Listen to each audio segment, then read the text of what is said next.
你好，欢迎来到这个视频。我正在看 Photoshop，今天说说它怎么改图片的大小。现在这里有一个照片啊，我想改变这个照片的大小。它首先要做的是选中这个照片所在的图层，点图层这里。现在这个照片所在的图层啊，就是选中的状态。然后到这个编辑菜单里面点编辑，在下拉菜单里面选择自由变换，它的快捷键是 Ctrl 加 T。选择自由变换后，在这个照片周围啊就有这个方框了。现在我们拖动这个方框就可以改变这个照片的大小了，并且呢，现在还可以移动，这个照片的位置。我们在拖动的过程中啊，会看到跟着鼠标会动态的显示图片当前的宽度和高度。现在拖动的时候，图片的长宽比是保持不变的，就是等比例缩放了。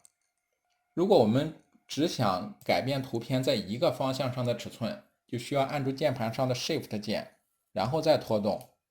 现在呢，它就只是改变图片在一个方向上的尺寸了。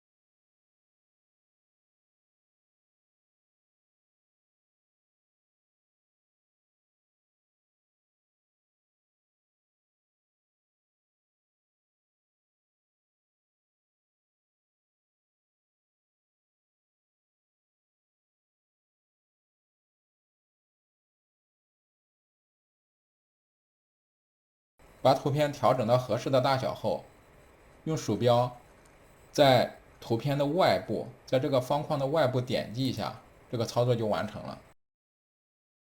希望这个视频对你有用，谢谢。